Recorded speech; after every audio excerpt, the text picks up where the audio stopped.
so I'm just sitting here just letting the ooze dribble out. What was that?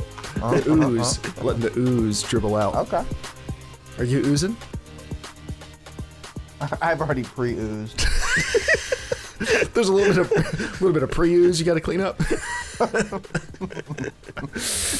Dude, I just got out of the shower.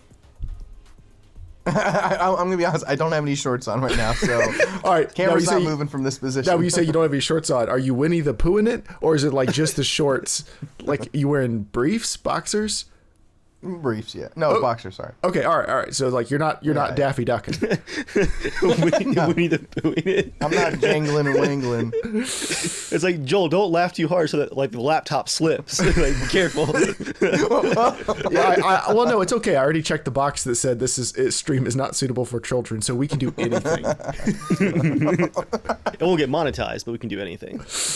Oh yeah. So Joel, I don't know if you've noticed. Have you noticed that the camera on your new MacBook is weird? Like, have you gotten your M1? I don't have the new MacBook. Oh, okay. The iMac. I have the 1080p one on the iMac, but I don't have the laptop. No. I've noticed in calls with people, my face looks like it has a Facetune filter on it, like it's super smooth. And I was experimenting with a friend who also has got an really? M1. It's a noise reduction thing. So if you're in really good light, it looks super sharp. But they were talking about how their new cameras are so much better. I think the camera is better, but they also are really stepping up the amount of like AI noise reduction and stuff. Because if you're in bad light, your face just turns into like just glossy plastic. But like I could see noise and grain on your video right now, but but I can also see. They should see have an detail in option your that face. you can just turn that off. That would be nice. I looked for it. There doesn't seem like to be anything. Because that's annoying because, there's been a few times where I've actually had to record video using my webcam. Yeah. And I wouldn't want to use, I like being able to set the actual frame rate and exposure. Oh, yeah. Like, ever since they allowed to do that on, phones or whatever, that's the number one thing I always tell people. If you're ever taking video with your phone, just lock the exposure. Always. Just lock it, find a midpoint, and then just run with it there. Because just the up and down and everything, anytime you see a face, then it's exposed, then it goes over there, and then it unexposed. It steps so harshly too. It just it already looks so much better. Dave, do you not Dave, Joel, do you edit in ProRes? Like, do you transcode to ProRes? Dave, I know you don't transcode to ProRes, okay? Yeah, you're right. Yeah, you're correct. No, I don't convert to that to edit. I guess I don't need to right now. Do you edit with proxies, or do you just do H.264 or MOV, whatever it's in? I just do with the raw file from the camera right now. If I'm ever editing something that's really high res, I might do that, but I haven't gotten to use footage that's higher than maybe 4K. Okay. So, the iMac is honestly amazing because I was editing the wedding for my brother, and no problem. He usually does proxies and stuff, but I'm works fine for me, so I had no problem. Yeah, well, I was asking because I doubt if I started doing 6K, it'd probably be nuts. Well, I was watching, so Linus Tech Tips, they have a new channel called Mac Address, which is an awesome name for a channel. Yeah, that is legit. but they started an Apple-centric channel, so they wanted to get they have a couple Apple fans on their staff, but they hired somebody who's an Apple expert and stuff, and they do Apple-centric things as a fifth, sixth channel, however many channels they have. So they did a video this week of actually shooting a real video with an iPhone 13. All right, this is interesting to watch. Drinking laying down. Think about laundry day, Joel. Think about laundry day. Focus. Think about laundry day. Stains. That is a bright red juice. So they shot the whole thing in with the iPhone 13, and they shot some with the basic HEVC H.265 high efficiency codec, and they shot some stuff in ProRes because apparently the iPhone 13 Pro will shoot in actual ProRes 422, and the ProRes stuff was 25 times the size of the HEVC stuff. The difference in size was astronomical, but because ProRes is what's it called, an intra-frame codec or inter-frame codec. Every frame is a complete JPEG or whatever. it's a complete still versus high efficiency where, you know, they only record the bits that move. So they said that actually like the quality difference, there wasn't a ton of difference in quality. Like they weren't able to get a ton more color grading out of it and stuff, you know, just with the iPhone sensor. Like it wasn't like ProRes where you're getting out of a real camera, but the biggest benefit was Premiere didn't crash. They were like, Premiere ran super smooth, editing was super smooth, because when you're editing in a nonlinear editor, an interframe codec video where each frame is not really horrible. A full still, the computer has Premiere finally allows that. Premiere, like before, it was an absolute nightmare. Premiere does allow that because I'm living proof, because I'm editing literally 90 hours of documentary footage from all different kind of phones. It works, but yeah, it's rough. And so that's why they were saying, like, honestly, the biggest benefit is, you know, like the quality difference when you, especially when you're delivering to YouTube, is not a ton better, but the ability for everything to edit super smoothly and stuff. They said anytime they shoot any, like if they need to do a pickup shot with the phone or whatever, they'll do it in ProRes. But I was thinking, like, I wonder, would it be worth transcoding to ProRes just for editing? But I don't think it is, because I normally make proxies, and so I'm just editing on like a 720p proxy, and then I just turn off the proxy anytime I'm doing like color work or whatever where I really need to see it. Yeah, I would only say if you're really actually having like struggling to edit it, you know what I mean, or if the footage is like really laggy or something. But okay, I wouldn't. I don't think so. Some of the shots though, like the shots they had in good light, I mean, that footage looked good. Like especially for like YouTube, you know, I'm sure it wouldn't hold up for cinematic the stuff. depth of field cinematic thing was pretty cool, and I think the most impressive thing to me was not even the depth of field, but it was being able to tap on different focuses. And it not be that kind of like, you know how like sometimes like DSLRs are kind of that, you know, that kind of struggling, like, you know, phones would do that. It's smooth, like really smooth. Like you'll have two people like 6 feet away. Because the lens can only move like this much. It's like, but like whatever they're doing, it's smooth. It's just not like and it's there. And I was like, wow, that's actually usable. Like, wow. Yeah, like if you it's didn't have a anything rack else and you had to get a good interview, set the exposure, you know. You could probably get some good interview footage out of it. Like, it would actually be kind of fun to just test it and try to get some good footage. I think I've said this in a previous podcast. Like, I had to turn on my Android phone a couple weeks ago because my Bluetooth reader for like reading codes in your car, the app only works. Like, I bought an app that was only on Android, so I have to turn the Android phone back on to connect to my code reader. And when I was using the phone, I was like, oh man, like this is so fast. And it's got all my stuff. Like, honestly, I enjoy using the Android phone. To me just feels faster and smoother and better. And I haven't really customized it a ton, but man, FaceTime, iMessage, I don't really care that much about because I can't use iMessage on my PC. Like you can't use iMessage in a browser or something. So that kind of screws it up for me, where Android messages I could use. I thought you can use it within Safari in it. If you go to the iCloud and you can use, I thought you can, maybe not. Safari on a PC? Yeah. Oh, I'll have to check. I'd love it if I could. That would be great. I know you can access all the iCloud related stuff, so I don't know if it has messages within that. Yeah, I'll have to check that out. I would love that because, like on Android, I got very used to like I hate typing with my thumbs. I would much rather just do it on the computer. But man, FaceTime. The nice thing about FaceTime is like when I want to call my grandmothers, it's so easy for them to answer, and you don't have to explain to them what WhatsApp is for the 35th time, like, which they also have on their computer because that's the family's group chat app is WhatsApp.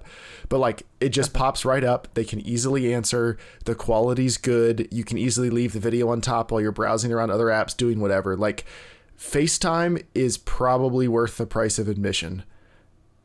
And like there's plenty of things about the rest of the phone that I don't like, and FaceTime is great.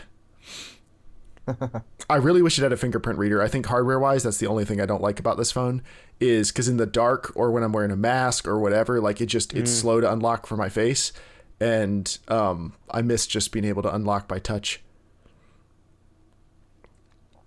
You know, with the focus struggle that Joel was talking about, I wonder if they just improve the algorithm where when you try to make an adjustment, if it just picks a value and then sticks to it for the adjustment. Because for me, the wild part is so, like, especially with DSLRs when they would struggle with that autofocus, if it would have just picked a value and did the transition, I could then adjust it again. But it was the rapid back and forth that always made it look so bad. And I wonder if they just did that in software where it's like it goes in a direction and then makes a slow adjustment back if it needs to. It is done in software. And for the DSLR, do you know why that is? No. Okay, so back in the day when autofocus started getting like decently fast, and camera nerds, I might miss a couple details of this, but you wanted speed. Speed was the big thing. Like we only had one big autofocus point in the middle. It's usually contrast detection, and you want to get the lens focused to as quick as possible. So the gears in the motor have pretty big teeth on them, and it moves quick. Over time, as they got better at it, they start making the gears smaller because you can do finer adjustments and stuff. But the lenses that are made for video autofocus, like the ones that have the silent focus motors and stuff, normally they have the really, really small stepping motors, it's called. So they can do really granular adjustments back and forth because the teeth and the gears and like the teeth and the gears and the motor and everything can do much more minute adjustments. Dave's camera had 4 teeth. It's just like a big slice of pie. Like ka-chunk. Like this. I have a 17-40L is the lens that's on my camera right now, and you can hear it's like now. Since it's a wide angle lens, it can easily keep you in focus because it doesn't have to adjust that much. But like when I hooked up my 50mm Sigma and we were out at the ranch and I was filming Joel with your camera, like trying it out, and I was like, oh man, this looks so awesome. I was at 1.4, so I had the aperture all the way open, and you could hear the motor going in the video because it's not supposed to be a silent motor in that lens, but it was incredibly smooth. Like it wasn't struggling or anything. Like it was staying right with Joel at 1.4, like with this much in focus, and it was able to stay right with him just because the motor is that much more finely controlled. And now with modern phase detect autofocus, like, man, these mirrorless cameras, the autofocus is ridiculous. Have you heard of the DJI camera? Which one? I forget the name of it, but look it up. It's the DJI, but it's basically it's like a glide camera in once, but it has LiDAR in it. Yes. And it has one of the coolest focusing things. I just thought that was really awesome. It had like a cool visual reference for showing, like objects in 3D space, and you could see, like, let's say you had a hand, like a fist out like a superhero at the camera, but then another fist over here, and you wanted to rack focus to both. In the LiDAR, it could detect, like, the whatever distance and everything, 3D space, and you could see this, like, little fist or, like, an object, and it had this line, and you could just rotate the line to that object, and it would go to, it was a really cool, fast way to, like, get focus. I was like, that's pretty cool. Like, the camera's kind of weird looking, but it looks like it kicks ass, though. So that's gonna be really cool to see that stuff. Dave, there's a new firmware for our camera. It gives you car detect autofocus, so I got it. But it also improves, I think, like the eye-based autofocus for animals and people both, to improve how quickly and accurately can track eyes. And there's a few other features in it, but I read a review and they said, like, yeah, I think they called this firmware a game changer, which is not normally something you say about firmware, but they said, like, the autofocus is even better. And I've never had a single thought about the autofocus on this camera not being perfect. Maybe I'll have to upgrade things. We have a 2-year-old that anything that improves autofocus when using the big boy camera, it's probably a good idea. It was super quick too. I mean, just, format an SD card, pop it in, it does the thing. Joel, I still can't find our larger SD cards. I don't know where we put them. It's driving me crazy. I just ended up buying another one for now, but... You think Micah ate them all? Honestly, it's less of a chance of him eating them. Dave, do you have an Excel sheet of which ones you have? Like, what sizes? No, because I only had two 128s. But, no, for Micah, it's much less of a chance of him eating it versus him just throwing it into orbit. It's all about the throwing. Joel, have you started looking around your house going like, this is a very dangerous house for a child? Nothing is safe. Nothing is safe. Nothing is safe. Nothing is sacred. Yeah, I think we'll be good. The most foolishly optimistic thing anyone's ever said. Just like, yeah, how hard could it be? How hard could it be? It'll be all right. I can't wait. I can't wait. Dave, Mr. Eagle Scout's over here like, I haven't slept in years. Everything hurts. Always on watch. Always. Always watching. All right, you guys want to go ahead and get this thing fired up? Just fire it up. Yeah, sure. Ring, ring, ring. Dave's level of safety is literally like a clean white room. Like if he could have that, that's what he would have. And Micah would still figure out a way to like get his fingers stuck. Still break through the walls. I don't think there's anything more destructive than a toddler boy. Like, there's just something snaps. Not all of them, but most of them. I know what it is. If Jeremiah could swap with Micah, Micah could like inherit Jeremiah's body. That would be the most dangerous thing in the world. The destructive power would be unmatched. Yeah, we were looking. He's tearing down the wall just by walking. We were looking this week. And Jeremiah lifts up the bed. No. The old wood floor in our living area is pine, which was already a terrible choice for a wood floor because it's like one of the softest woods possible. It was usually just a subfloor, not like an actual top floor. It was already in real rough shape. Even just our light IKEA kitchen table like has put gouges into it. But Micah has finished that floor off. It's got to come up whenever we move out. It's just got to go now. It is torn up. It is gouged and dented. Like if he throws a toy, it'll put a like serious dent in that floor. I think the wood floor in our bedroom, I think Apollo has scuffed and scratched enough of it. Like if we would need to like sand it down, take 1/8 of an inch off the top and then use it. Oh, he threw up twice today. Ooh. Like this big too. Like big old puddles on the carpet. And the second one, Hope was trying to drag him to the tile floor, and he like turned around to go back onto the carpet and throw up. Oh man, he hasn't done it in like months. So he doesn't throw up all the time. But I got to get the carpet shampooer and the steam cleaner out. Good times. I miss it. You've got real wood floor in the bedroom? Yeah. Yeah, it's really pretty too. Yeah, I never made the connection. I'm actually a bit ashamed. I didn't notice that. Joel, I'm all about a good wood floor. you'll like to know, in the bathroom that I'm renovating, most of the floor is torn up right now. So I'm just walking on the floor joists, and if I fall, if I don't watch where I'm going, it's right through to the garage. So And in just the 2 times I've been over there, I have seen some close I know what I'm going to be praying for every night now. Right, the thing is, I feel like everything's great. Please, but yeah, when Lord, Dave was over, there was at least... Lord, let Jeremiah fall out of the car. Like, just elbows both into the glass.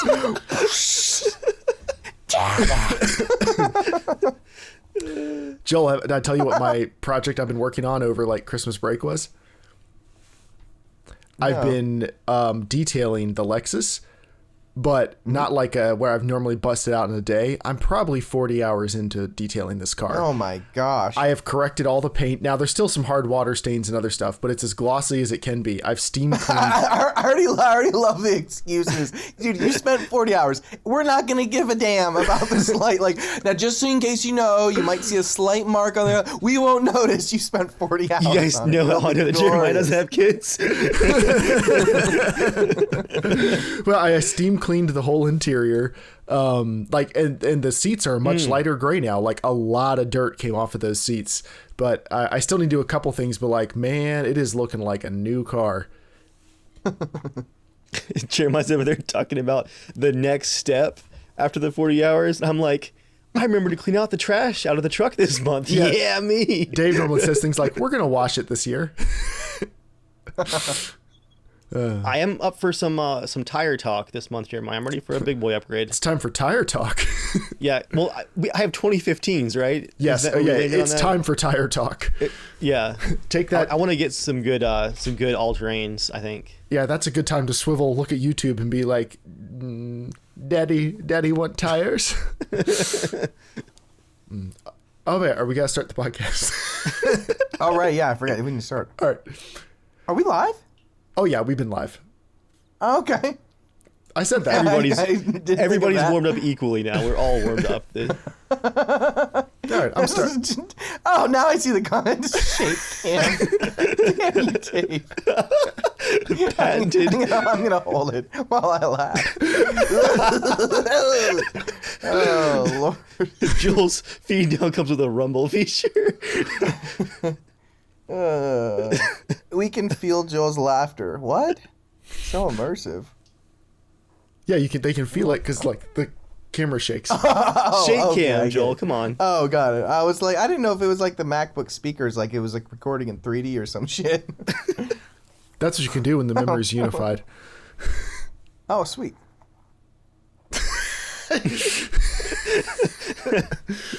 You say it with such purity, and I know you're just messing with me. What's up, you filthy casuals? What's up, you filthy casuals? Welcome to the Casual Shenanigans Gaming Podcast, a podcast all about the irreverent love of gaming. I'm one of your hosts, Jeremiah, and tonight I am joined by audio-only listeners. You need to go on YouTube and see how Joel is joining us tonight. Joel, welcome to the show. This is the most casual podcast ever. Now, Joel, for anyone who's wondering, like, why is your audio a little different? Why is your audio a little different, Joel? Well, I'm laying in bed with my laptop. And I was like, hey, you guys might have my podcast like this. I was just feeling tired. But I didn't want to get left out because there's some Battlefield news I want to, like, get angry about. And, you know. We're glad you're here. Well, because it sucks because, like, if I miss out, like, I feel like I can't be quite as angry or, like, frustrated later. Like, it doesn't count. It's like the experience is over. So I want to be a part of it live. This is like 2042. The experience is over. That's the one thing. That's the only thing I kind of miss about watching some shows live or whatever. Is everyone else is watching it at the same time, like the exact same. Like where you want to be you want to be on the subreddit right after the next Mandalorian episode, just to like get super pumped. I have the strongest urge to shut my laptop off. Oh my gosh, easy does it now. Okay, all right. Don't forget, Jeremiah. Before he stops off to the full subreddit, he's got to stop by the Mandalorian music subreddit. Talk about the soundtrack first. Like you have to get that out of the way first. Really just gush about it, then over to the plot. I love Ludwig Göransson's music. We're not going to derail. We're not derailing. I'm also joined by the Ranger. I was just about to reply to Noah's comment about Montana. That is on brand. Welcome to the show, Dave. Thanks. All right, so tonight we're going to just go ahead and start with the main topic because we've been teasing it for months. Quantum of Infinity, thank you for writing in October, whenever this was, to give us this question. So here is his note. Do you feel lately less excited about games from big publishers or game devs? I was looking at the games that I played and I kind of feel like this now. I either buy such games from big publishers on a massive sale because I know I'll enjoy it, but I won't overpay for the game. He says like Gears 5. Or I skip games entirely like I did with BF5, which to this day I feel like was a good decision judging by patches that fixed and broke the game constantly. He sent us this note before Battlefield 2042 came out. This is actually, I'm really glad we saved this. This is good. It felt so similar to BF4 and 1 events that I just had enough. And I love Battlefield. I played almost every game starting from Battlefield 2. Now I'm not excited anymore about 2042. Rather, I'm watching it with caution and hope. Same with COD. I skipped many games from this franchise, and last COD I enjoyed a lot was Modern Warfare 2019, and I liked it a lot more than Battlefield 1. I have countless other examples like that with other big games. It feels like their games are just created to satisfy shareholders, sadly. I'm literally more excited about the next Satisfactory patch, I'm not sure what that is, than any games from UB, EA, or Activision. Do you feel the same thing? At least a bit? So that's the question. And it is funny that he sent that shortly before Battlefield came out, because, like, I don't know that, just to kick us off here, I don't know that the best example is to single out Battlefield 2042, because I think a lot of people knew that Battlefield 2042 was going to be very corporate. But I think their response, their planning and launch for the game, and their response since feels like typical big publisher, could you be any more tone deaf stuff. And yeah, I mean, I'm not excited for them to announce more things because I'm always wondering, like, EA, how are you going to EA this? Yeah, I mean, I think the biggest thing is I think for anybody who's been playing video games for a long time, I think most of anybody around our age, like I'm 36, so anyone who's still playing games at this point, definitely, I think probably most of them feel the same way, where just like, to me, words mean nothing, actions mean everything. Like, words are great. I don't really care how they're said or anything like that, but if you pull through, like, that means everything else. Like, that's what's awesome about it. So to me, it's like, whatever is said, however, it's going to be open world and all that kind of stuff. So it's fun to get excited about the words that are said. But really, I mean, like, I don't know anybody, at least my age now, the games that just go like, oh yeah, that's totally going to be like that. It's more of like, let's see, let's see if it actually turns out, So, I mean, like, to me, like, okay, like, for, like, one, like, I mean, the most excited game I'm right now in the last forever is Elden Ring. Like, I'm so excited. I've been excited for that game for, like, 4 or 5 years now. And to me, it looks like a game that's actually really going to deliver and everything. But I think it's because every game that I've played from them consistently gives me what I want to play, and I'm like, wow, that's what I want. Just more of that, please. More of that. But yeah, I mean, like, when it comes to a lot of other game developments, even like, I mean, again, with Star Wars games now too, or anything else, even with GTA, it's like, I have no idea what to expect. And I think especially with a lot of these developers, even like, especially with DICE, there's so many people that have left that have made the games that we've kind of grew up playing. They're not there anymore. Like, they're not there, and there's other people carrying the torch in a very different manner. They're either going backwards, sideways, underground, wherever. They're going somewhere else, or they're dousing the torch. I'm just saying, like, it's totally different people. So we see the similar logo, and you want to hope, like, oh wow, this is the company that made the game I like. But I'm like, really, it's like, nah. I mean, like, we think of DayZ. It's like, I loved following DayZ when you had Rocket Dean and Hall. Brian and Yeah, well, because to me, I was invested in that guy and that person because he just was very passionate about it, and so, it's like you can kind of get excited about that and you're rallying around that kind of thing. So it's sad. Like, I don't really, I don't know any of the devs at DICE. I don't really know anything. I know Dave, and Dave is basically a developer at DICE for me to tell me what's going on. But I think with a lot of those games, it's sad because it's like, oh man, like, oh my gosh, it's especially with 2042, you just go, there's no way. Like, there's no way this was tested and anyone saw the test footage. Like, there's just no way. Like, it had to have been just tossed out, and that's sad. It's like, there's no way anyone can play that. Anyone developing or whatever, and just, there's so many, such massive, obvious warning signs of, wait, no way you're telling me that some of the devs are like, dude, I'm really enjoying this aspect of it. Like, going, hey, maybe we should just tone this down or figure, and so I'm sure that it's got to have happened, and I just, like, whatever's happening over there and whoever's making the big decisions is not aware or getting feedback from the people that are saying, hey, this is not working, we need to do it this way. Doesn't matter, this will sell. Who knows, really. One thing I like about this, like, I agree with what he's saying. I don't really get excited by any games coming out anymore, and that sounds not healthy. But, like, I'm interested in stuff like Elden Ring, but not excited in the way of, like, if it's good, I'll be excited and play it. If it's not good, I already have more games, like, in my stack that I do want to play than I'm realistically going to get to. So, like, who cares? There are some games that are so important to me that there is no chance I'm not going to play them. Like, The Last of Us Part 2 was I ordered it while on vacation to make sure it would be home right when I got back from vacation, because that's what we were doing this week, was playing The Last of Us Part 2. Like, there's games like that, but other stuff like Ghost of Tsushima. I know that's a great game. So many people have said great things about it. I have not been itching super bad to play it. It's in my stack. I bought it. Whenever I run out of, like, I'm working through the games I'm on now, when that's the next one, I'll pop it in. But, like, it's fine. And I feel like 10 years ago, I used to feel like I wanted to play, like, every new big game that came out, and I wanted to be a part of that conversation and stuff. And now I'm like, I mean, if it's good, great. If it's not, oh well. Like, I still have a year of games. If I didn't do anything else at the rate I actually play, I wouldn't finish this stuff for a year. So there'll be good stuff by then. If there's only 3 new games that come out this year that are really amazing, that's probably enough for me. Between that and playing old stuff, especially in this time of life too. Yeah. I have no place to be sitting here saying that to 2 dads. As busy as I am in this time of life, I just can't. I can only fit in 40 hours of waxing on the cars this week. It's really getting me down. No, Dave, the polishing. I only got 40 hours. The polishing is what takes all the time. The waxing, once you've polished it, I hate brother, so much. Brother, it slides on like butter. Oh. Yeah, I agree 100% there, Jeremiah. Life has already forced me to be way more selective. I'm choosing to play games that I want to cover content-wise first, and then my backlog second. And I have no interest in chasing the latest AAA stuff, on like a general scope. Unless that check's right.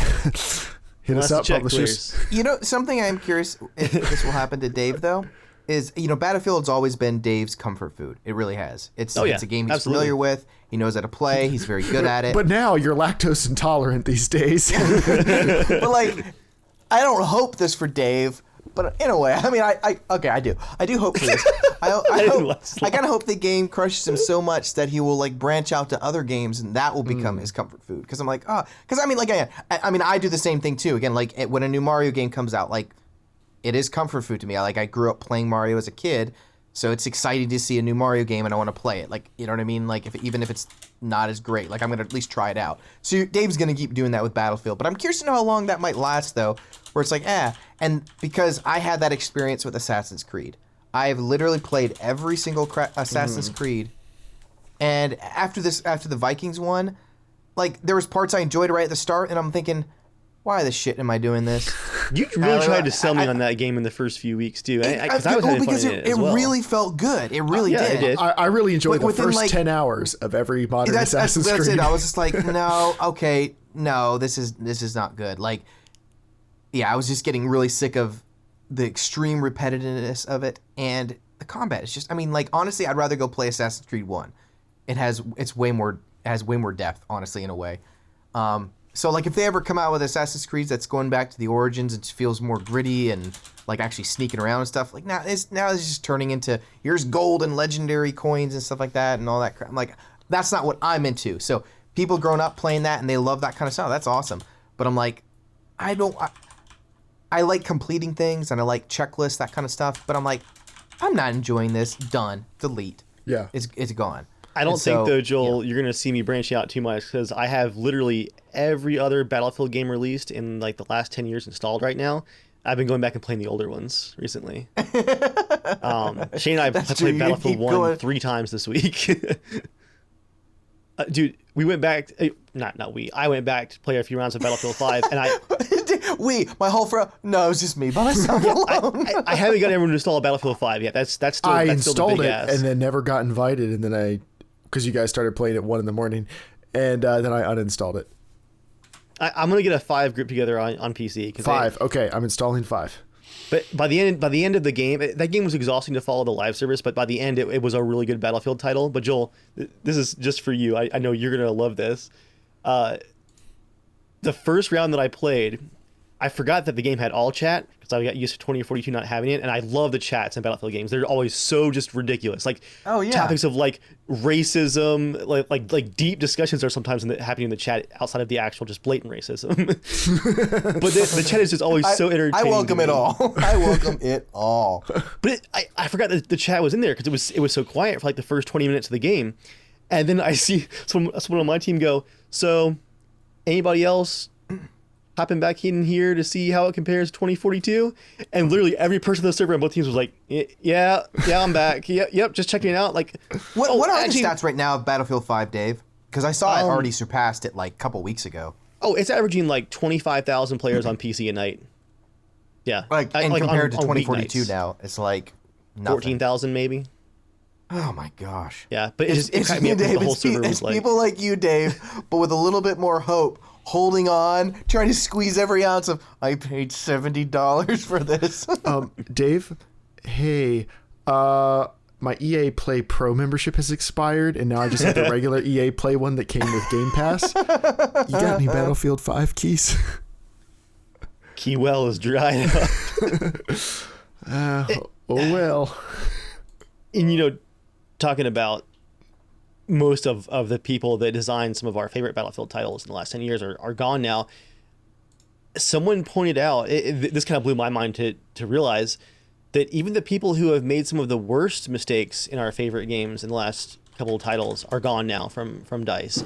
Some of the people behind, the if you don't like it, don't buy it marketing statements for Battlefield 5 and saying things like, if you don't like this title, it's because you're a bigot, and some of those really controversial missteps from the last few years. Even those people have moved on now. There's truly no one left Almost. I still follow some of the old devs on Twitter and watching them play 2042, which for some of them, they were talking before release, like, oh, this is my first game I haven't worked on. I can't wait to see what's happened. And watching them post their reactions to having played it, like, you can really tell they're trying to be super polite to, former coworkers, but even they are like, boy, this sure didn't go well, did it? Yeah. They have such a mountain to climb. It's honestly kind of amazing. Like, I mean, seriously, if they were truly smart about this, like if you had someone absolutely kick ass and just going, you know what, we're going to kick the door down and go, shit, people really we're going to freaking finish Battlefield 5. We're adding in, what are the, like D-Day, all those cool, like all these maps people were hoping to have in the game. Just like, F it, we're doing it. We're going to release these patches. We're going to do it. Like, you would have overjoyed people going, yay, we're excited about that. And they're going, here you go, here's this mode, done. That would be incredible. Like, that would really be incredible. You earn back people wanting to play because people desperately want to love that company and the games they make. Mm-hmm.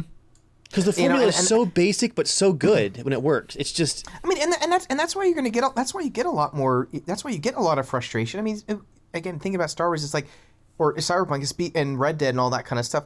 You'll get anger because you want to love it so much. Like, let me love you, essentially.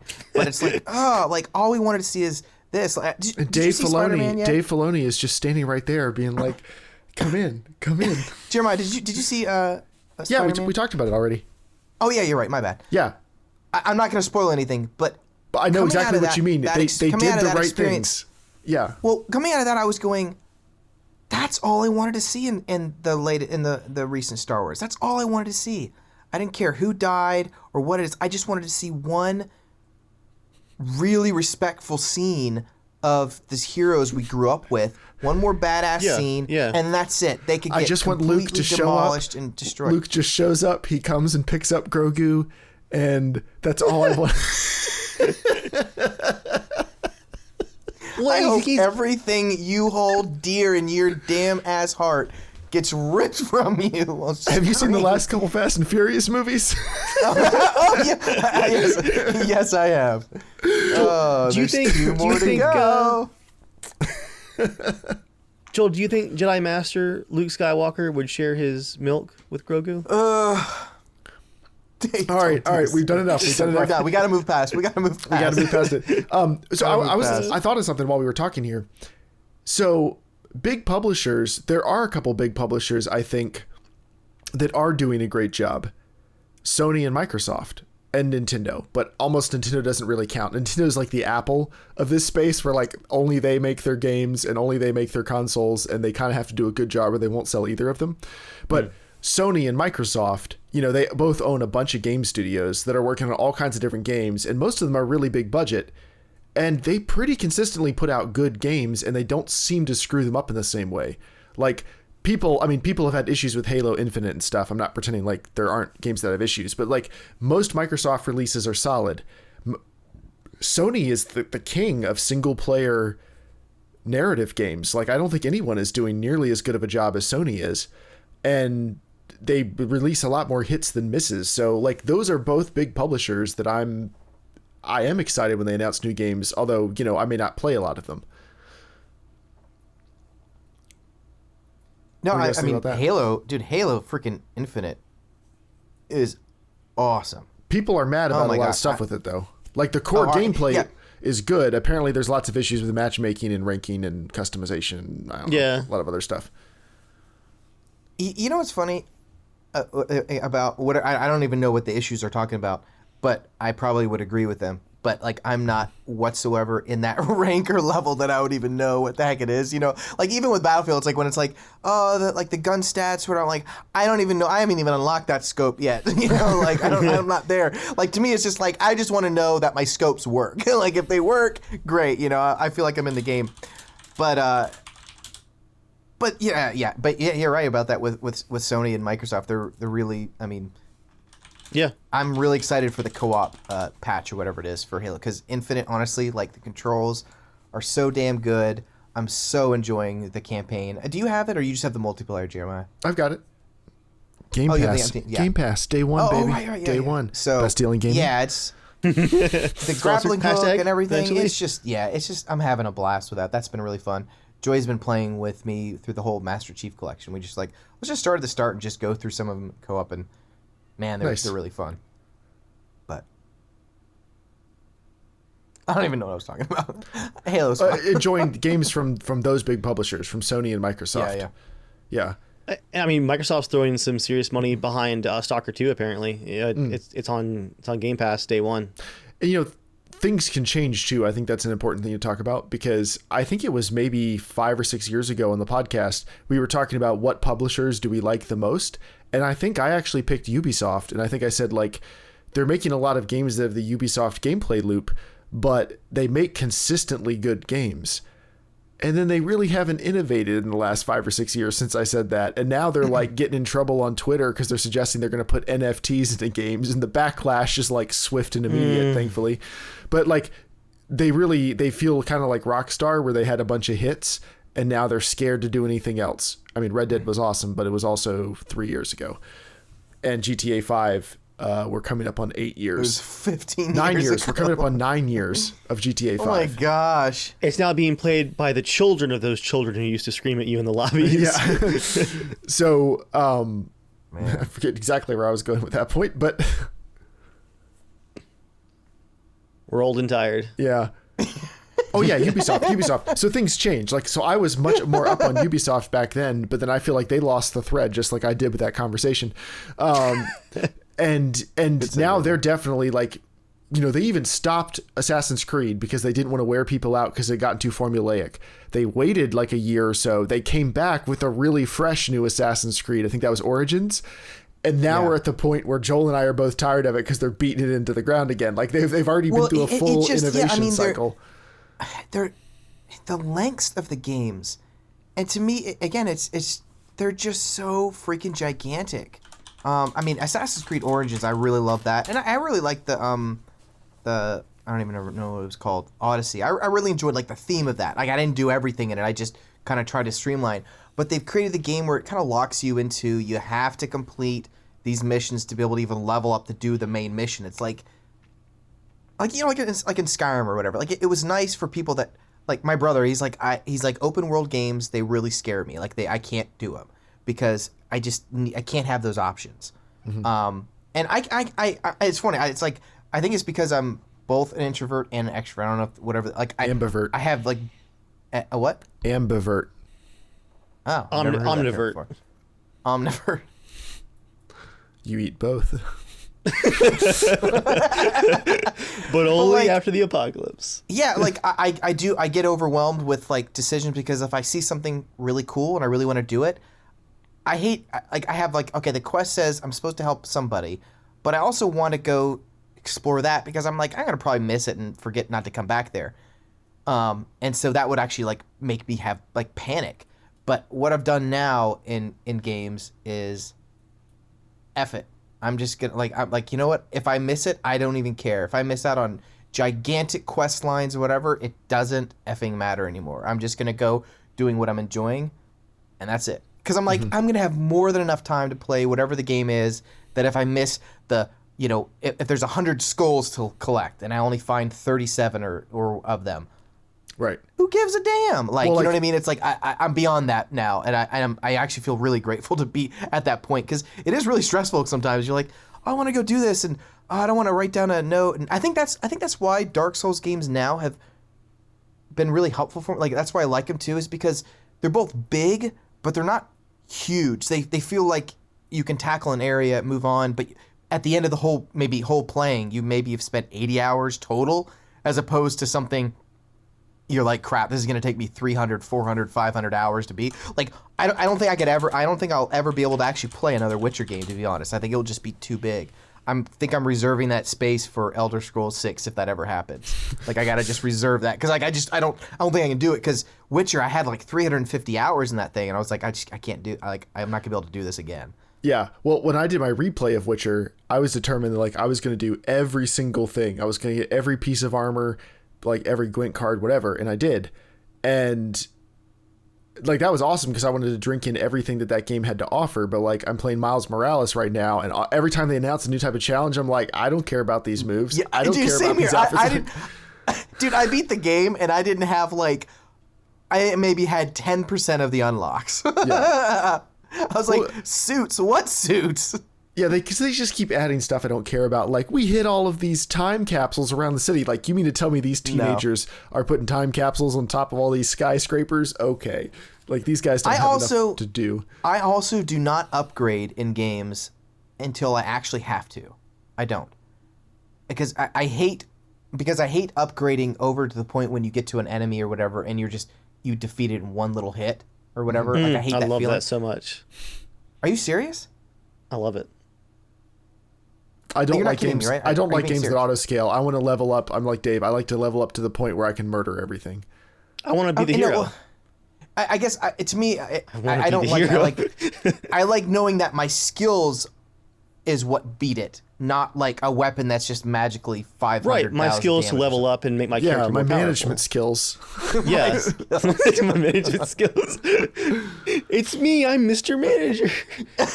It's me, businessman. Moving on. We derailed him there, didn't we? I don't even know what I don't know what I'm talking about.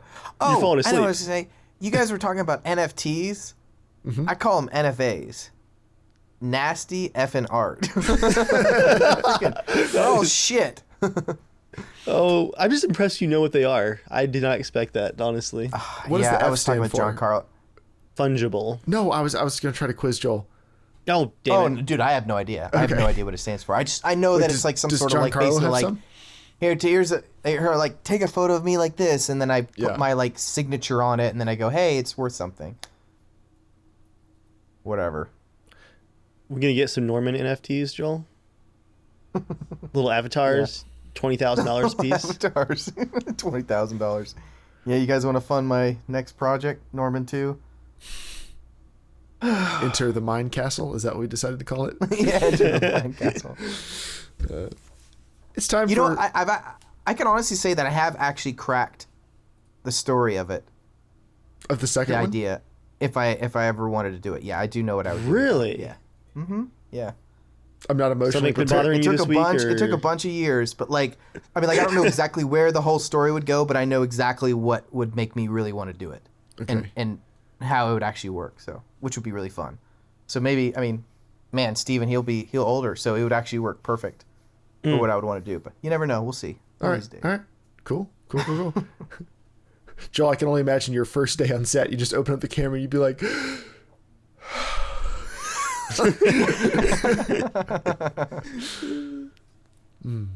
All right, it's now time for What Are You Playing This Week? A part of the podcast which we've kind of already dipped into a little bit, where we talk about what we're playing this week. Dave, I want to hear from you. What have you been playing this week? I played a couple hours of Mass Effect last week. Mass Effect 1 still, right? You haven't started 2 yet? Yep. Did some side quests that I actually just couldn't resist because they were like some that popped up in some dialogue trees that I was just really interested in doing, which is funny because what game? Sorry, I missed it. What? Mass Effect 1. Still working on it. Sorry. Yeah, it had been since before Battlefield launch. You know how it's been. I literally thought I was dreaming. I was like, did he say Mass Effect? No, I didn't say that. Had some side quests pop up, but it was like the Witcher ones where I've hit like the big reveal in the story, but now I just ran across 2 interesting sounding side quests that I'm doing. It's because they were interesting sounding. Yeah, still enjoying that. I really want to just dip my toes into 2 just to see the improvements, because like I keep saying, 1 just, it really does feel like an ancient game. Based on where you've told us that you're at, though, I think you got to be so close to the end of 1. I am. If you just played just the main story right now, you'd probably beat it within 5 hours. Oh, I think so for sure. I was going to guess within like 2 hours based on what you told us last time. Yeah, well, I'm thinking Dave. Oh yeah. But yeah, I accept this. Once I'm done with these 2 side quests, I am going to try to focus down. It's just that I was doing my thing of trying to get back into it, where I was talking to everyone and trying to unlock all the lore, and then I heard about 2 side quests that I couldn't resist. So here we are. Beyond Mass Effect, which I really just wanted to do before the next podcast, so Joel wouldn't murder me in my sleep. Ready or Not, with a surprise, but just before Christmas Steam launch. Played about 7 hours so far. Waiting for the January patch, which is going to unlock some modes for the levels that are in the game right now. incredible game. I feel like in 7 hours, I've already gotten my $40 worth. Should I buy it then? Would you recommend? Yeah, go ahead and buy it while we're all kind of new to the levels, because it has pretty infinite replayability, but you should get in on the we truly don't know these levels yet stage. Okay. It is incredibly difficult. We were trying a no lethal pass on a under construction motel a few nights ago, me, Chris, and Shane. It was going super well, right? We've been playing for just 30 minutes straight. Did you say what this game is, Dave? Or did you talk about last podcast? Ready or not, it's the SWAT game. Oh no, I'm just saying for the podcast listeners. You just mentioned the name. I don't know if anyone. Oh yeah. Sorry, it's it has been since the last podcast, isn't it? Like it's completely Yeah. So I didn't think we talked about it. Yeah. It's a spiritual successor to SWAT 4. That's basically it. It has right now PvE, so it's really difficult AI, but it already has modding where you can kind of tweak things to your liking. Eventually it's going to have PvP as well. But like I said, I already feel like my 40 hours, my $40 in just 7 hours has been well spent. We were doing that non-lethal run. I had a shield and a taser, which turning corners with armed enemies barricaded with a taser is terrifying. We got wiped by a guy with an AK who like sidestepped out from behind a wall, killed me with the shield, and then Chris was behind me with the pepper ball gun and blinded the guy, but he was just mag dumping basically. And then Shane was covering our 6 as we came through the door, and so he hears us going down and he like turns, and it was too late. The AI is incredibly difficult. It is such a stressful game, and it's already got night vision and just tons of stuff. That game is probably my surprise hit of 2021. It all right is really good. Purchasing. I hope it comes to console and crossplay because that looks awesome. They're working on a new publisher. They lost their current one. Apparently unrelated to the school level controversy. But they're working on getting a new one, and the game has sold incredibly well. It was on the Steam top sellers all throughout Christmas at full price. Man, during the awesome. Christmas sale. Good for them. That's it. That game has been such a treat. It is an unapologetically difficult, hardcore, realistic game. Fantastic. Nice. Beyond that, playing a little bit of 2042 here and there. The infantry patch where they fixed the weapon bloom has made infantry play a lot more fun. I think I'm actually playing on foot more than usual in this game. But I'm not playing a bunch of it. Like I said, Shane and I have been playing Battlefield 1 this week a bunch. I've been playing a little bit of Battlefield 5, and that about does it for me. How much do you have now in Battlefield 2042? Let's take a look. Just curious. Compared to the last one, it'll be interesting to see. That will definitely be the... I'm about to say the pudding proof. Proof in the pudding. That works too. Just a little shorthand. Little pudding proof. Little pudding proof. Yeah, a little pudding proof. I still laugh, Joel, that you were so convinced that I was never going to reach high hours in Battlefield 5 because it was just me playing it after the first year. Yeah. But Firestorm got me ahead on hours. And then so 2 years. If you... Are you able to compare older Battlefield games hours to all? Since you have them all installed, let's see what your hours in for those games. Just see how it actually stacks up. How the graph goes down. Yeah. Well, I can already tell you the Champion is still probably bad company too. That's on Steam. So while Origin loads, let me. Yeah, sure. Well, I can. Well, you're saying that I've been playing Dark Souls 2 with my brothers. And it is the funniest thing. I got, they all got PS5s, and I was like, let's play Demon Souls together. I was like, because it's a fairly short game. It's really not that long. And I'd beaten through it. And so I was like, hey, I'll get you guys through it as well. And they're like, the graphics look awesome, but they would never play a game like this. They don't understand how to read things in it or what to do. And to be honest, a lot of the Dark Souls games are confusing. Like, you have to really read a lot of stuff and just search every nook and cranny, and they just never play games like that. But I was like, okay, they were willing to play it, and we somehow got through it. And I swear the entire time I'm like, guys, heal up. Like, no one ever is looking at any health bars. They didn't even know there was a boss bar. Like, when you're fighting a boss, they didn't even know there was a HUD that pops. Like, they're like, it's been like that. And then we moved on from that to Dark Souls 1. Then we played Bloodborne. Then we played Dark Souls 3. And I skipped Dark Souls 2 because Dark Souls 2 is good. It's just the way you navigate the levels can be a little extra confusing for them. And I was like, they weren't ready for that yet. So we're not coming back. But here's the funniest thing. I mean, they would whine and bitch and moan about Dark Souls nonstop. Like, how does anyone play these games or whatever? But yet they would keep texting me, hey, are we playing some Dark Souls or something tonight? Right? Jonah's like, I was like, okay, I'll be honest with you. Never in a million years would I ever think my most exciting game is Elden Ring. I just can't wait for this game.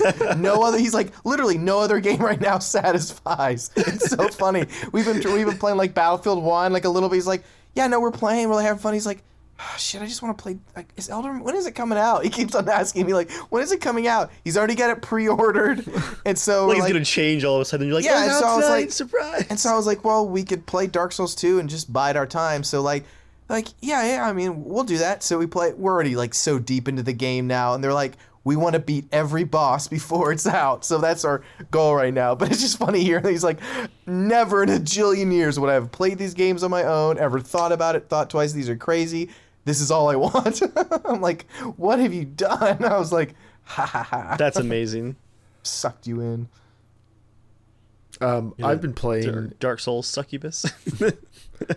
I've been playing more Star Citizen. After the patch wipe, we're starting to grind. We've bought a ship or two.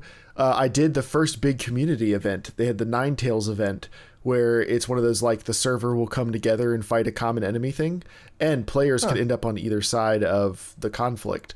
Now the event took 5 hours, which I was not anticipating when I started it. The first 2 hours were just waiting in the server, like while they send out messages every once in a while to be like, hey, the Nine Tails like gang are, stopping up trade routes over in this area or something. And they would go, we're searching for them. We'll let you know if we find them. Stay clear. And they did that for 2 hours. Then they did the actual event started, where you show up and there's like 15 rounds of protecting scanning ships while they scan for the Nine Tails fleet. And then they move to a new location and you protect them there. And the Nine Tails just jump a bunch of people in and you fight them all and kill them. And then once you do that 15 times, then the Nine Tails fleet jumps in, which is a bunch of really big ships. And so they had a bunch of corvettes. They're called hammerheads. And so like they're Corvette freighter or Corvette gunships. Yeah. And it was incredibly cool. We rented a special ship just for this occasion, but like I'm piloting it and I'm shooting and they've got a turret gunner, and you see there's like thousands of laser blasts coming from like a dozen ships, AI and player, all like ganging up and shredding the ship to pieces. Like it was pretty wild. I wish you could make a little summary video of some of this I recorded. I recorded about 2 hours of footage from it in Shadow. Okay, yeah, dude. Please let me know if you have it up. I want to be a part of this. Yeah, this sounds awesome. It was a lot of fun. It was way too long. We made a lot of money, but so we're doing that. We're buying a mining ship, so we've worked our way all the way up in bounty hunting to where we can fight the like toughest enemies in the game, and we're doing fine. So now we want to start learning mining and then maybe cargo delivery, fun stuff like that. Having a good time. With my PS5, which I've been enjoying, I beat the Spider-Man DLC, and then I started playing Miles Morales. I really love the art direction in Miles Morales. There's more like interesting lighting. The snow is gorgeous. The snow is gorgeous, but like lighting for missions and stuff. I feel like Spider-Man was kind of bland by the end of everything's pretty well lit and whatever. And in Miles Morales, they do more with color and music and all kinds of stuff. They ramped it up. Yep. I've played one night of Demon Souls with you, which I had a great time. I'm looking forward to doing that again. Yep. Hit me up. Man, it's so pretty. It's so pretty. I have to play it on 60 though. I tried putting it in the visuals only mode that's 30 FPS. Oh yeah, that's all terrible. I played. Yeah. So that, and then we started playing Battlefield the other night. We played one round of Battlefield, and then Dave stepped away for something, and we all switched over to Halo and had a great time. And I'm going to just get Dave like, hey, Dave, we're all in Battlefield. You want to join our crew? And he like hops in and we're just all in Halo already. What's almost the saddest part about that was I got back and I was like, I should feel disappointed. But I'm like, I'm kind of just okay with this. This is where it is now. Halo was fun. This is where we are now.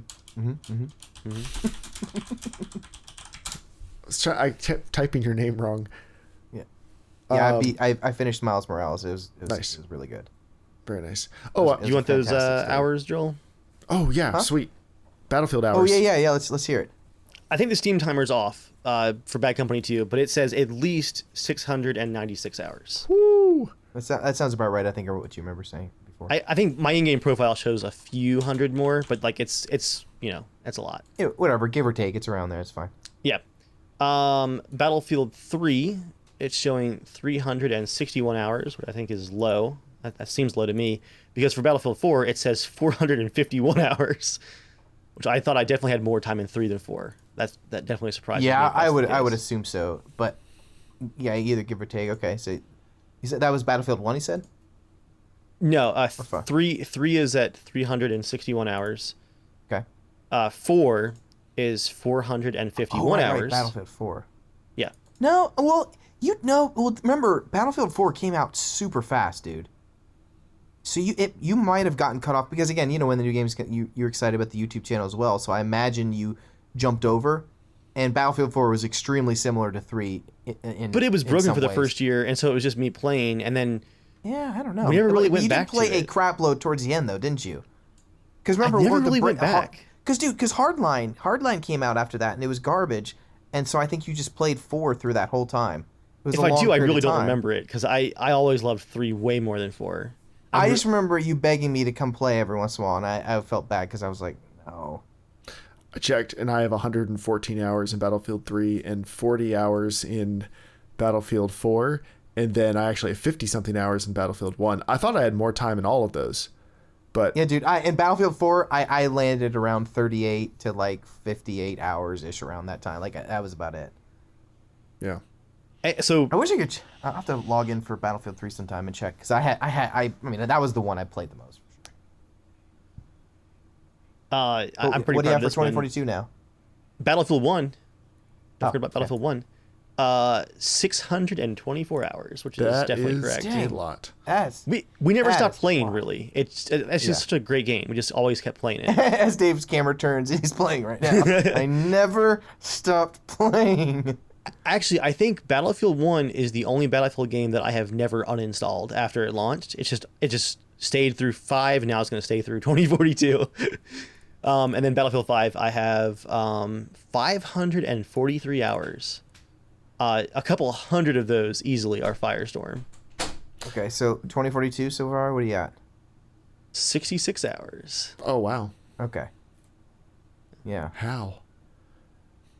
I played the first week. I probably played almost 30 hours in the first week and a half. I played a lot. I had a day off. I assume that. Yeah, I'm assuming that's all from just really early. So. Yeah. Yeah. My guess on this, Dave's end run with this, I have a feeling. I think if he hits 300 hours, that's going to be impressive. I think, for Battlefield 2042. That's so much. That's going to be tough. Maybe, honestly. It could even maybe just hit 200, honestly. Maybe. Updates to Portal might help it, but yeah. But if there's nobody in Portal, that's the problem. You might get these updates, but if there's no one to play with, you know what I mean? Who are you going to play with? Joel, I forgot to bring this up earlier when you were talking about your scope unlocks, as you like to rant about weekly. This shows you how old we really are, Joel, truly. I made a video about how Battlefield Portal is dying because the player count just overall for the game is dropping off of a cliff, and people pointing out that a big reason that people aren't playing Portal is because you still can't earn XP basically in it because of all the XP farm servers. The XP earn rate in Portal is 0.1% to prevent people from XP farming, and because of that, people just aren't playing it, and that just blew my mind. I'm like, why would I be playing Portal for XP? I'm playing Portal for the old modes and guns and maps. But I looked around. That's what everyone's complaining about with Portal is the XP. And that just, it didn't even enter my mind to care if I earned XP. I had no idea that it existed. I know you can't unlock anything in those Portal mode, right? You just get all the weapons anyway, so. But you unlock XP for the main game. It's getting hammered by every side because, you don't have the XP, which, so you also kind of have a feeling a little bit like you're wasting time to a degree, I'm sure, if you were, wanted to carry it through. But then you have so many different modes on top of the other maps and random conquest modes of the main game that it's just a huge divide. It's literally like a giant spider web, and it's like hoping that, and there's nothing that ever feels like this is the main category you should be playing. You know what I mean? So right. You're not gonna. It's like everything's splintered. So each little group has a tiny little nugget of people playing it. Golly, on top of all the bugs and crap, everything else. It's just, man. Yeah. Well, we've already talked about news. Did we already do that? Are we getting? No, we're about to do that now. Okay. Well, so let's start with the first news item. Dave, you want to take this one? Well, yeah, after a long holiday break, DICE has released the first update for Battlefield 2042 by removing Rush from the game again, silently and quietly. So, I mean, I'm sure it was a scheduled, timed portal thing that they had to set up before Christmas, but there's still zero official word on the timeline for Season 1 starting. Will there be a new map? Will there be a new patch? I'll give DICE this. Their post-launch patches for this game have been way faster than any of the previous games. Battlefield 5 got one big patch and one little patch before Christmas when it launched in November. Battlefield 2042 got 5 patches before Christmas. It needed them, but they seem to have learned. But now we're having the same issue. No communication, and the community saying very clearly, guys, Rush is working well. We like Rush. Rush is good. Leave Rush alone. Has been ignored. It's gone now. And you think for a fact they have stats on their back end going, wow, this is what everyone's playing. These are the weapons people like, or playing the most. Yeah. Well, it's Call of Duty did that too. There were so many times last year they'd be like, it was a while before they added in so you could play Warzone, like duos, trios, and quads all at the same time. They used to swap it out, like which ones were available. And they did the same thing for Plunder and stuff. And they keep doing it. They keep going like, guess what's available? Or in multiplayer, it'd be shoot the ship. And then we're taking away shoot the ship. And then we'll bring it back later. It's like... I hate that so much. There's room to have all of them. I know they want to keep engagement up on... Like, they want to make sure there's always lots of full servers. It's probably the smart thing to do. It's just aggravating. For us old people, the weekly login missions to get your latest charm and the rotating game modes to keep you logging in... I tune all of that out. Like, all I hear is a high-pitched whine when I see that this mode is announced. Speaking of dailies, which made me think of Fortnite, I've come to a conclusion. I think I know what Fortnite is. I really do. Okay. So after playing with my my brother's kid, Ian, and I played with a whole bunch of other little kids, like cousins and stuff like that, right? I was just diving in because I was like, I just want to see it because they wanted to play over Christmas, and I got them some you made their Christmas right there easily. Yeah, but anyway, so but here's the funny part, right? So I'm playing with Ian and his friend Jack, and we're playing, and it was so funny hearing them talk, right? Because I think some of these games, the way they were created and the way they grew up right at the perfect time with these games in Minecraft and stuff, right? They're games that the UI is built so well that it's so forgiving in nature of not having to remember anything or not having to like how do I use this item? Like it will tell you every single time how to use an item or whatever, or what to do, or there's really not too big of an objective in Fortnite. It just really isn't, just to have fun, right? Which is, I think, is a great idea, and this especially with time to the Mario Odyssey. Like, it's just have fun. It's very forgiving in nature, but because of that, I'm like finding these kids, they don't understand how to play actually together. By their term together is we're in Fortnite together and we're playing together. I'm doing my own thing, you're doing your own thing, but we're playing together, right? Yeah. And so, it was a little frustrating. You're just trying to like, what's going on here? So anyways, we're playing, and I was like, well, I'll be the leader, because they wanted to play with me. Like, oh, Uncle Joe, we're going to play. So we're playing, and I was like, hey, you can tag enemies. I was like, Ian, if you see an enemy, just say, hey, it's near me. There's a bad guy near me. Like, let us know where. They would just say, hey, I'm shooting someone. I'm like, where are you? So we started tagging people, and then they were just like, man, we're like slaughtering everyone here. Like they're like, we were winning 7, 8, 9 matches in a row. Like we just started, so I'm like a lower level, so I'm probably getting in easy matches too. But either way, like they were like, oh yeah, this is an objective to do things, right, to play together. Oh my gosh. So. And this happened the same with Joy's sisters and their kids too, like the same way. And I'm like, this is interesting. So I'm like, again, it's the games they're raised on are so open ended that like if I were to say, hey Dave, do you want to play Halo? And he's like, yeah, let's play Halo. I could just play the campaign and you could be playing multiplayer, and to them, we're playing together. And so it was very fascinating. So like now, like they're starting to understand, like, oh, we got to work together, because he played Warzone once, immediately just ran off on his own in a car and just drove off doing flips, and he was playing with us. That's what he thought. And so anyways, like they're at the end of the match, they're like, yeah, we need to get your uncle to play with us, because we were like winning. Like they didn't think I knew how to like shoot a gun in a game or whatever. And I was like, what's that line from Narnia? You know, I was here before the old match. Yeah. But here's what my thoughts are. I think what Fortnite is to kids. It's Facebook. That's what it is. It's a social network where they hang out because all their friends play it. It's a voice chat, yeah. It's literally just a voice chat. It's a hangout. Like they hang out there. Like when I hopped in, and I'm just waiting in the lobby for a little bit, and Ian was waiting for his friend, and he was like, they literally was like, hey Ian, like, did you collect your daily today or whatever? And I'm just sitting like, I'm like, okay, like I'm just like bite my lip. I just want to listen. This is for science. I'm trying to figure this out. And they're just talking about collecting these items and whatever. And yeah, I saw the such and such character in Spider-Man was here, and we're checking out this new area. It really is just it's kind of like that Sony VR game or whatever it was. Not it's VR chat. I'm talking. The PlayStation 3. It had like Home. Oh yeah. Talking about, Jeremiah? Yeah. Or what's that one, like the other one that's on PCs or whatever? I forget. It was like Second Life, but yeah. Back before it was like, now it's like pedophiles everywhere or whatever. It turned really bad. But like, it's kind of like that, but it's like their own it really is their own Facebook. It's there's probably plenty of pedophiles on Fortnite. Yeah, true. But you get my point. It's just like, sponsors, our contact info is in the description. I've got two thoughts here.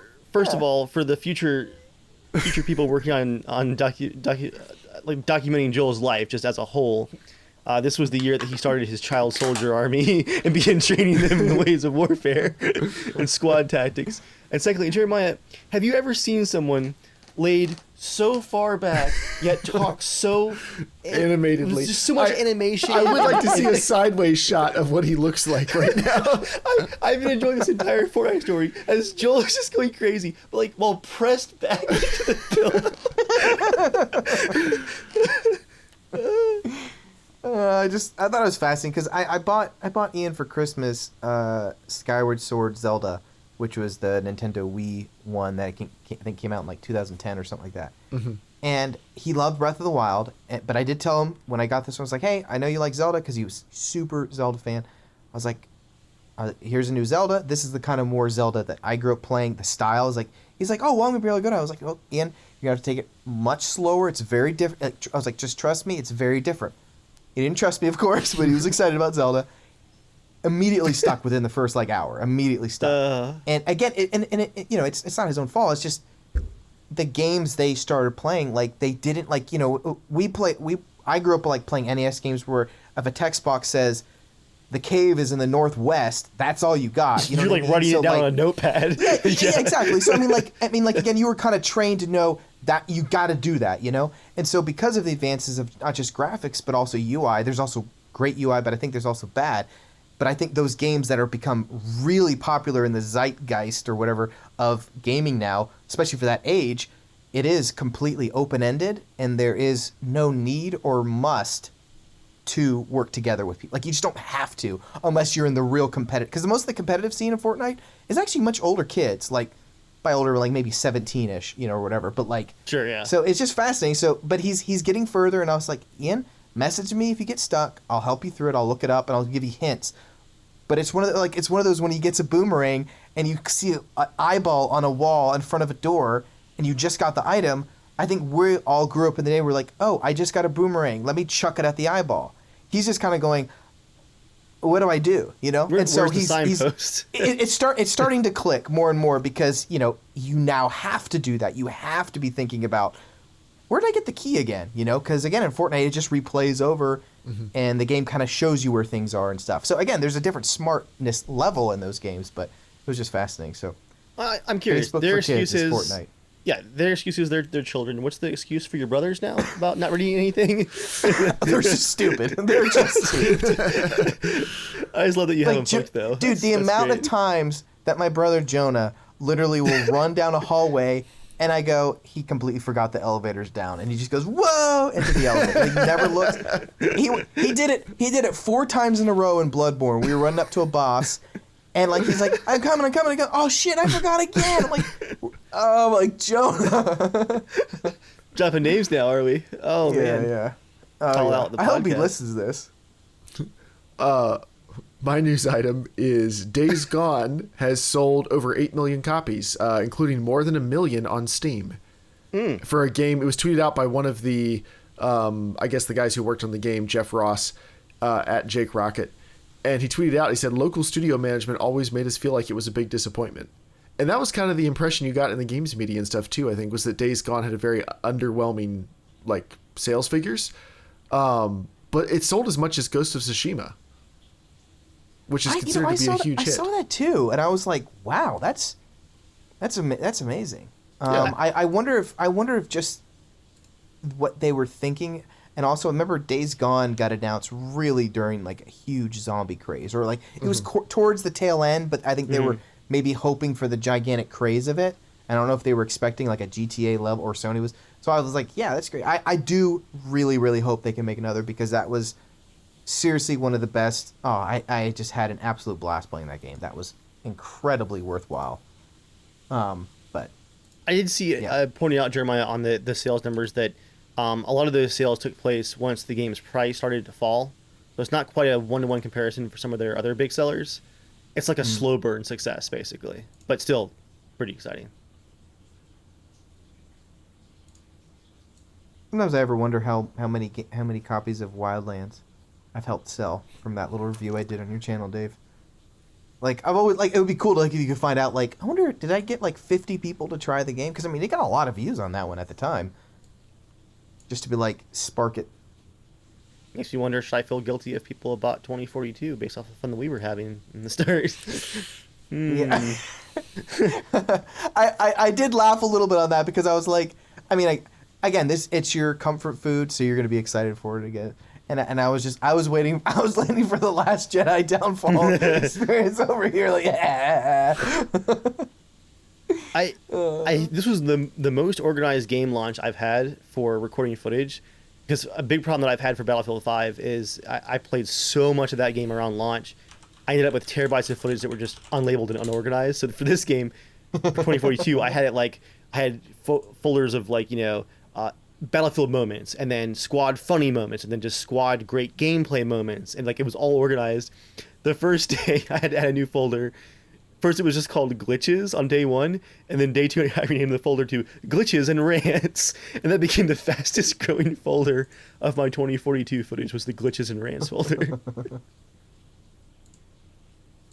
I'm gonna set a reminder on my phone, and let's see, yeah. Remind me in 2 years if Dave played more than 250 hours of Battlefield. How many reminders do you have going out for years, Dude, I got Joel? A lot. I've still got one of yours about if you're gonna still have your truck. I was like, I don't know if you'll have your truck in, like, I think it was 2 years or whatever when the time it is. So we'll see. Wait, it was in the truck I just got? Yeah, because Okay. you're like, no, I'll have it. You're like, well, we'll see.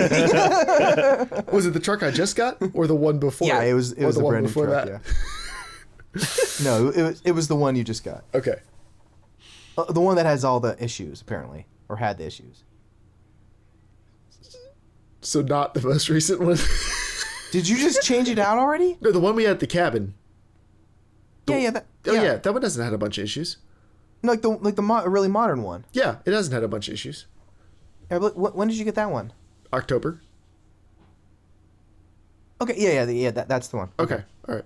Yeah. No, I made it. Yeah, it was that one. How often are you, like, just sitting though, minding your own business, and then your phone just reminds you, and it's like 13 years ago, Eric Cheese ? And you're like, Oh, dude, it's wonderful. I mean, honestly, it was the best thing ever when I made the one about Snapchat, and it was like a 2-year advance thing, and I finally got the email from the future, and it was like, I think it was like Zach was like, Snapchat's gonna own everything or whatever, and it was like, Snapchat is gone, or it was so bad.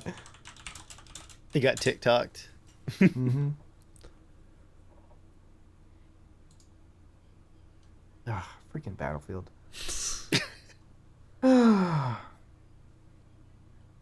Dave, what would be the thing that would make you really, really stop? Like, completely not play it again? I mean, if the older games died, it really sucks to me that Battlefield 3 it has a few servers that run, right? So you can play it. That's a game where the design holds up really well, but the back end doesn't. That game runs at between, it's like, I think 18 and 24 hertz on the server side. And when you compare it to, like,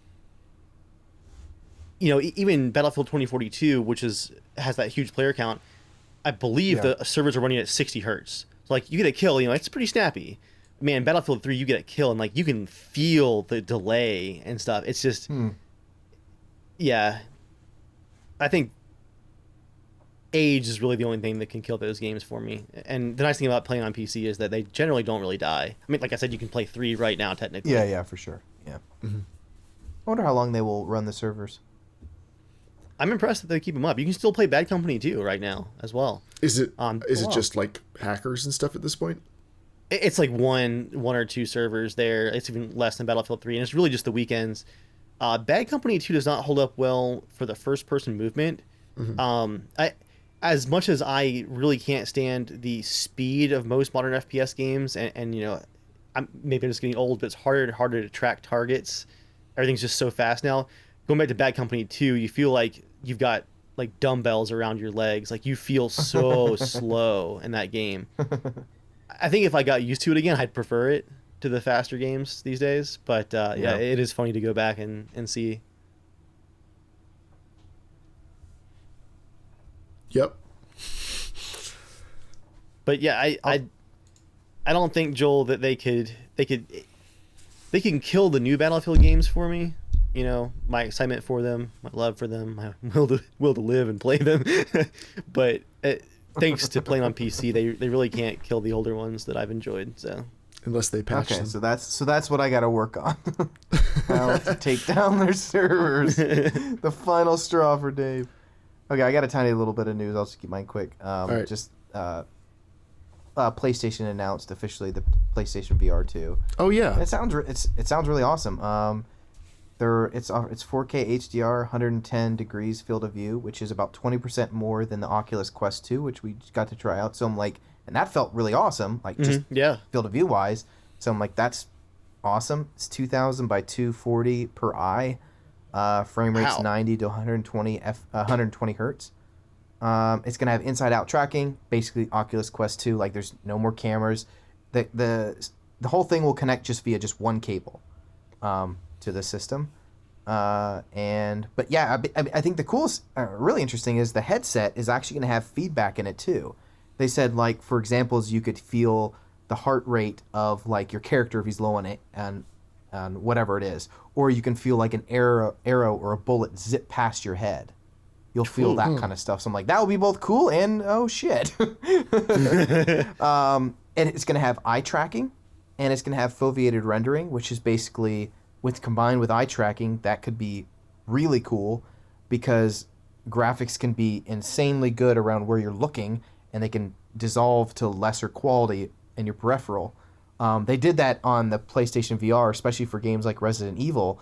If you look, if you were looking straight where your head is, it would look really clear. But if you like turned your head or turned your eyes without looking your head, it would look less quality. And it was pretty neat because, I mean, peripherally, it was a little harder to notice. But if they can do that with eye tracking, and then the coolest part about eye tracking is whenever you, as a character, you grab a book and you bring it up to your eyes like you normally would, or a note, right? Your eyes are thinking the object is closer, and so your eyes actually start looking inward like they would, you would expect them to do. But because you're in VR and there's none of that happening, it always looks weird and hurts your eyes. Mm-hmm. So the longer you play VR, and I played a lot of it, you get used to it. And what ends up happening is when you hold a piece of paper like in a Batman game and you're looking at a note, I'm actually looking at the wall behind the note in real life. Like, I'm just kind of forcing my eyes to look past the note, and the note will look clear because your eyes are actually focusing on the screen instead of pretending it's closer. and your eyes are doing the realistic thing and then it makes it blurry. It's a weird experience. So, but it'll be cool to see how they do that with actual eye tracking. So, and then their controller. I mean, the PS5 controller is incredible for the motion feedback. Like going to the Xbox One. I mean, I'm loving Halo and stuff, but man alive, the feedback from the PS5 controller is incredible. And I forgot how older feeling going back to that is comparatively. So that's going to be really cool for their motion controls. I'm really enjoying the haptic feedback on the PS5 triggers. Sorry, small aside. Because you can feel like when you're holding down the web when you're swinging, and you can feel when it releases tension, but you still have a little bit. So they're like the multi-stage tension stuff. So you can feel when you've reached the top of your swing and the character's now weightless. That's really cool. You need to try out Warzone on it just once to try out the weapons, because it is pretty cool for shotguns, because it will actually have a pull and go chunk. Like it'll be actually like, or to hold, like for a sniper rifle to aim down sights, it'll be a much harder press, kind of giving the feeling of holding a heavier rifle, and compared to like a SMG or something like that, it'll be a lighter tone. It's really cool. Each weapon. Did you ever get to play the Robot Adventure? Robot Adventure. It should have came installed with your PS5. Oh, I didn't even check. Robot Rescue. Oh yeah, dude. Oh my gosh, you got to do it. It's called not Robot Rescue. I'll look it up, but it's a free game. It comes directly with it already installed. But it's a little platforming game, you little robot guy, and the feedback for the controller is just really fun. It shows off all the cool things. Yeah, I'll send it to you. You got to try it out. Thanks. Yeah, that'd be awesome. All right, guys, we got anything more we want to talk about tonight? We covered some bases. In the chat, if it isn't just more Assassin's Creed, Battlefield, Cyberpunk, and Call of Duty things, like if you have any games or studios that you don't trust, new ones that are coming out that are big publishers that aren't the heavy hitters, let us know. I'd be curious. Like, what franchises are we forgetting about? What publishers are we forgetting about? Can I just rant for a final second here? Definitely. Speaking of AAA studios that just single A studios that you really want to love, GSC Game World announcing NFTs for their game was like the biggest, just, could you not? What are they the developers of?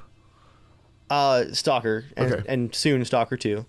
That, and for me, it was like an extra stab, because I had just released this deep dive video where I obsessed over the new screenshots that had just gotten released. It was like a 40-minute video I had to cut down to like 17 minutes of drooling. I was so excited. And that video went live as they posted the tweet about having these like meta-human NFTs added to the game.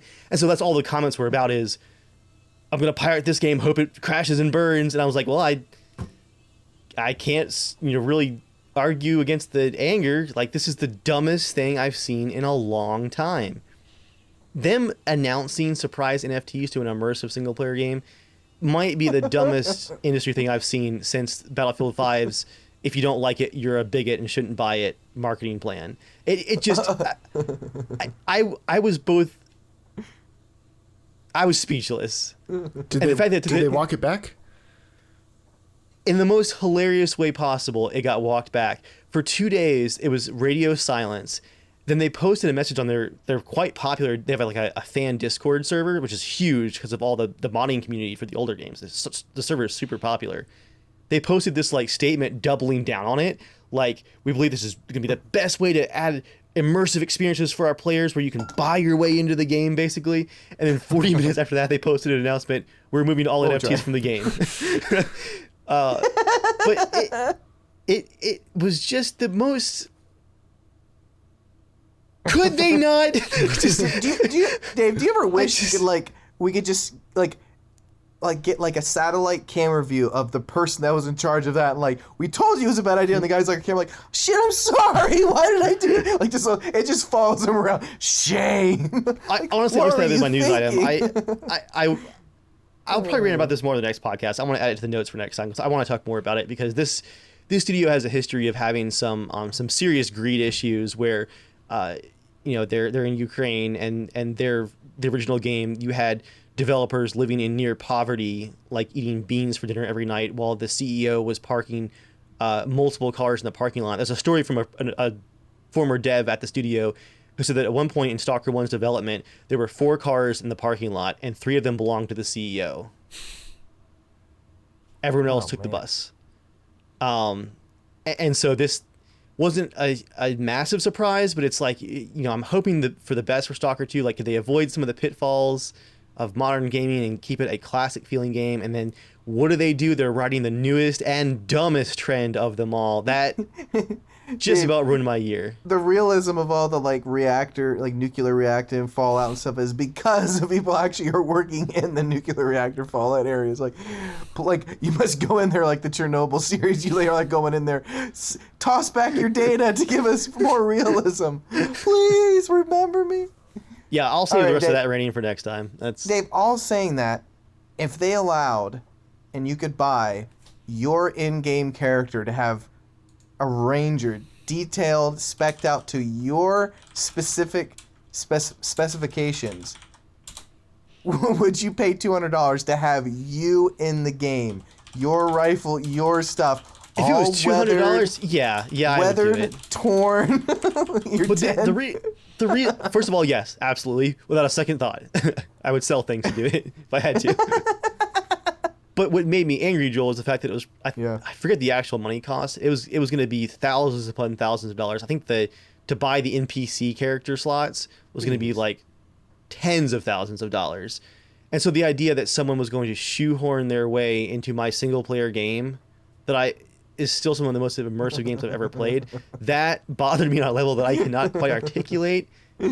Podcast. Like, if I was so rich, Dave, I would have my character in there, but I would spec out to have like the what's that creepy hair in Dark Souls, like the Friar Tuck hair, you know, totally you'd be the non-fitting. biggest fan from Oblivion character, the NPC. Yeah, like really annoying, out of character, holding like gold weapons and skins just to annoy you in the game. That's what bothered me, I think, in my very soul, Joel, was the announcement basically read like some kind of scheme you would come up with to ruin the game for me. It's like something that you would have plotted. It was me. It was all me. It really felt like a Joel plot. But yeah, I'll rant more about that in the next episode. That's just very nice. All right. Well, thank you everybody for coming out and being a part of the show. As always, you can be a part of the show by writing into casualshenanigans@gmail.com or tweeting at casualshenaniga or leaving a comment on this YouTube video. The audio podcast is available everywhere you can get your podcasts, like Apple Podcasts, Spotify, and other podcast apps. So thank you, everybody. We still make about $1.20. We are on Spotify. We make about $1.20 on Patreon every month from a couple people who forgot to cancel. So thank you very much. That helps pay for our about monthly podcast right now. Officially still 2 weeks, but we all know what the truth is. Links are in the description. Anything else we got to cover before we're out? If the next podcast, I'm under the blanket. Like, the podcast is close to ending. Joel, if you don't do one where if you don't do one where you're enjoying a bath, I'll be disappointed. Like a bubble bath. All the candles and plants. Yeah. All right. Stay tuned for the official Casual Shenanigans NFTs. We're going to turn all of our illustrated avatars into limited edition NFTs, which you'll be able to purchase for pennies. Not on the dollar, just actual pennies. Hey, Dave, do you remember that game I made, right? That I made for our podcast? Lost Castle. And Dave never played? Yeah.